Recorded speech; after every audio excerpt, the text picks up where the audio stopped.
Assalamualaikum warahmatullahi wabarakatuh. Perkenalkan, nama saya Mahmud Iqbal Mustafa dengan NIM 30124031, Prodi Ilmu Al-Quran dan Tafsir.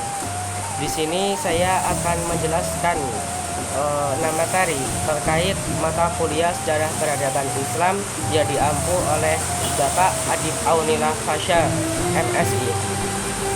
Baik, saya akan mengambil beberapa keyword dari masing-masing materi. Yang pertama, materi peradaban pra-Islam. Peradaban Arab pra-Islam yang dikenal sebagai masa jahiliyah menunjukkan adanya kebudayaan Arab yang berkembang sebelum munculnya Islam. Pada masa ini, peradaban tersebut mencapai puncaknya di wilayah antara dua kekaisaran besar, yaitu Bizantium di Arab Kecil dan Kekaisaran Sasani di Persia.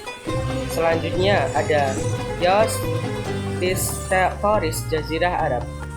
Semenanjung Arab adalah wilayah di barat daya Asia dengan luas sekitar 1745 km, 900 km persegi. Dikenal sebagai jazirah karena dikelilingi oleh air di tiga sisi. Selanjutnya ada kondisi sosial, politik, dan kemasyarakatan Arab pra-Islam. Sebelum Islam, bangsa Arab hidup dalam kabilah-kabilah yang berdiri sendiri-sendiri, dan seringkali terjadi permusuhan di antara mereka. Selanjutnya ada sistem kepercayaan dan kebudayaan. Sebelum munculnya Islam, mayoritas bangsa Arab mengikuti ajaran yang dibawa oleh Ismail al-Alkis alaihi salam, yaitu agama yang diwariskan dari ayahnya Ibrahim alaihi salam. Ajaran tersebut menekankan penyembahan kepada Allah, pengesaannya, dan memeluk agamanya. Namun, seiring berjalannya waktu, banyak di antara mereka yang mulai melupakan tentang ajaran tersebut. Yang kedua, peradaban Islam masa Rasulullah Shallallahu Alaihi Wasallam, periode Mekah dan Madinah. Yang pertama, periode Mekah pada tahun 610 sampai 611 Masehi. Dalam periode ini, Rasulullah Shallallahu Alaihi Wasallam melakukan dakwah secara sembunyi-sembunyi.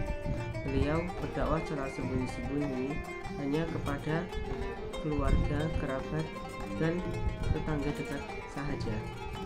Dan beberapa orang-orang yang berhasil dan pertama masuk Islam seperti istrinya sendiri, Khadijah, dan dari kalangan sahabat ada Ali bin Abi Thalib dan Zaid bin Haris, dari kalangan budak seperti Bilal, dan dari kalangan masyarakat seperti Abu Bakar As-Siddiq. Dan orang-orang tersebut dijuluki sebagai as-sabiqun al-awwalun, atau orang-orang yang pertama kali masuk Islam. Selanjutnya, dakwah secara terang-terangan. Rasulullah Shallallahu Alaihi Wasallam diperintahkan. Yang kedua ada dakwah secara terang-terangan.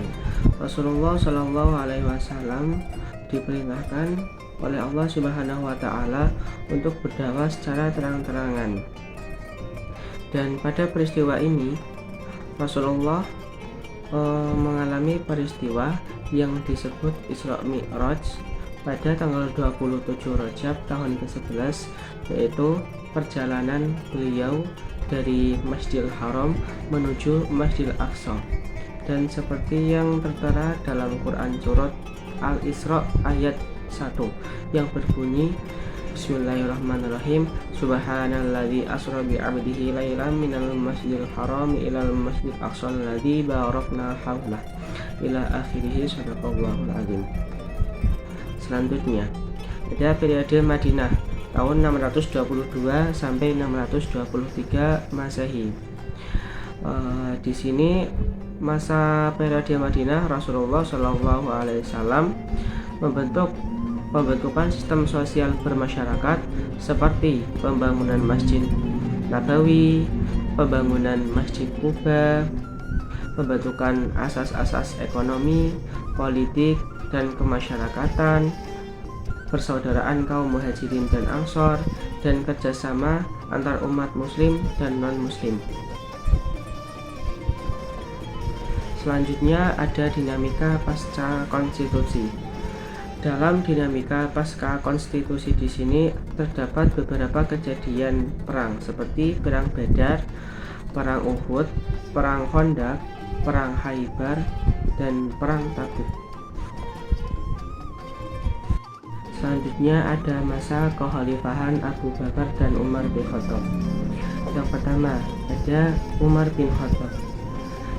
Umar bin Khattab adalah khalifah setelah Nabi Muhammad Shallallahu Alaihi Wasallam. Dan Umar bin Khattab dikenal sebagai orang yang baik, cerdas, dan berani dalam segala hal apapun.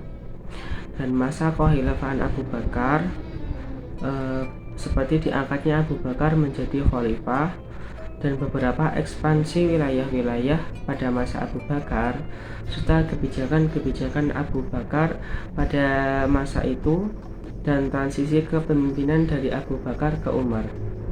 Selanjutnya ada masa kekhalifahan Umar bin Khattab.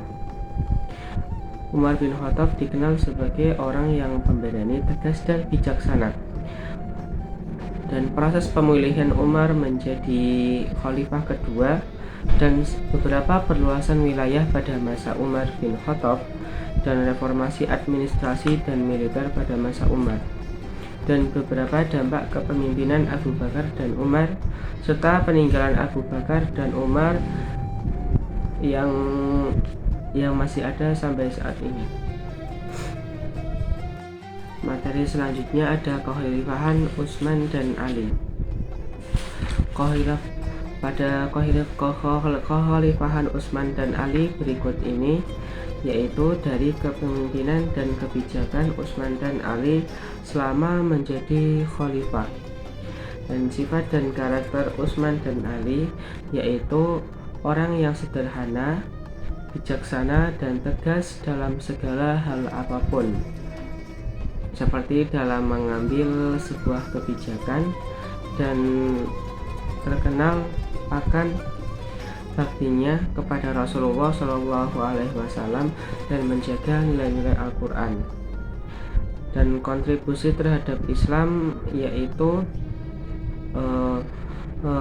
mencegah perang saudara atau fitnah yang menyebar di berbagai kalangan, dan reformasi birokrasi, dan beberapa kontribusi terhadap Islam yang lain yang bisa dirasakan seperti sekarang, seperti dari beberapa hukum tata negara dan dari segi perekonomian Islam.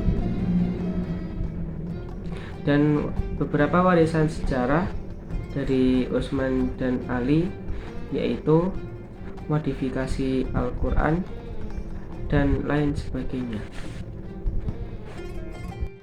Peradaban Islam masa Daulah Umayyah.